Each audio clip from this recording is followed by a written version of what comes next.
తమ్ముడా దుశ్శాసన, నాడు కౌరవ సభలో నాడు కురుసభలో నీవు చేసిన అకృత్యములకు వడ్డీతో సహా ముట్ట చెప్పడానికి తరుణం వచ్చింది. నా ప్రతిజ్ఞ నెరవేర్చుకునే సమయం ఆసన్నమైంది. అందుకే భగవంతుడు నిన్ను నా ఎదుట నిలబెట్టాడు అన్నాడు. దుశ్శాసనుడు హేళనగా నవ్వుతూ, ఓ భీమసేన, ఏమిటి అప్పుడే మరిచావా? మేము మిమ్ము లక్క ఇంట్లో పెట్టి తగలబెట్టడం, నీ అన్నతో మాయాజూదం ఆడించి మీ రాజ్యం కొల్లగొట్టడం, మిమ్ము అడవులకు వెళ్ళగొట్టడం, దిక్కులేని వారి వలె మీరు విరాటరాజు కొలువులో తలదాచుకోవడం మరిచావా? ఎంతకంటే దైన్యము అవమానం ఉంటాయా? ఇన్ని జరిగిన యుద్ధానికి వచ్చావా? అవన్నీ మీరు మరిచినా నేనెలా మరువగలను అన్నాడు దుశ్శాసనుడు. ఆ మాటలకు బదులుగా భీముడు దుశ్శాసనుడి కేతనమును వింటిని విరిచి సారథిని చంపి దుశ్శాసనుడి నుదుటిన బాణం నాటాడు. తన రథము తానే నడుపుతూ దుశ్శాసనుడు మరొక విల్లు తీసుకుని భీముని విల్లు విరిచి భీముని సారథిని కొట్టాడు.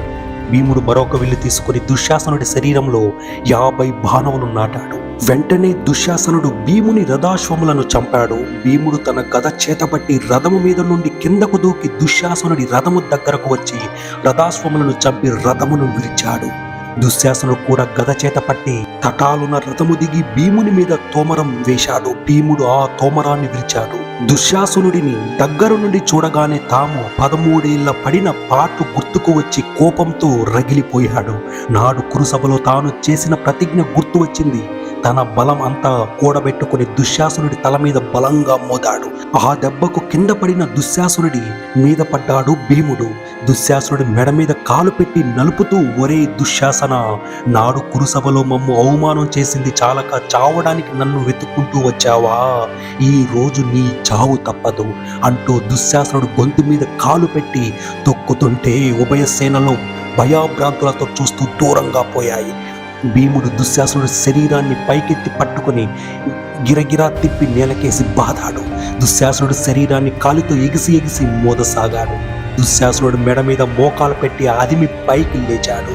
దుశ్శాసనుడు బ్రతుకున్నాడో చచ్చాడో చూడక మోకాళ్ళ మీద కూర్చుని, ఒరే దుశ్శాసన, ఈ రోజు నీ గుండెలు చీల్చి నీ రక్తం తేనెలా తాగుతాను, పిలవరా నీ వాళ్ళను పిలువు, ఎవరు అడ్డం వస్తారో చూస్తాను అంటూ ఒక గండ్రగొడ్డలి తీసుకుని దుశ్శాసనుడి ముఖం మీద ఆడించాడు. ఆ తరువాత నాడు హిరణ్యకశిపుని పొట్టను నరసింహస్వామి చీల్చినట్లు అమిత రౌద్రంతో దుశ్శాసనుడి గుండెలో తన గోళ్ళు చొనిపి చీల్చాడు. దుశ్శాసనుడి గుండెల నుండి రక్తం పెళ్ళుబికింది. ఆ రక్తం దోషుడితో పట్టి ఆస్వాదించి మిగిలిన రక్తం శరీరమంతా పూసుకుని తిరిగి దుశ్శాసనుడి ముఖంలోకి చూస్తూ పైకి లేచి పూనకం వచ్చినట్లు ఊగుతూ ఎగురుతూ, ఒరే దుశ్శాసన, నీ రక్తం ఎంత రుచిగా ఉందిరా, ఈ రోజుకు నా దాహం తీరింది, నా ప్రతిజ్ఞ నెరవేరింది అంటూ అరుస్తున్నాడు.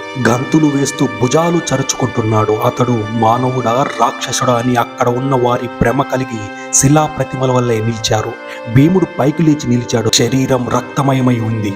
ప్రళయకాల యముని వలె విజృంభించి కౌరవ సేనలను తరమసాగాడు. భీమును చూసి కౌరవ సేనలు పారిపోయాయి.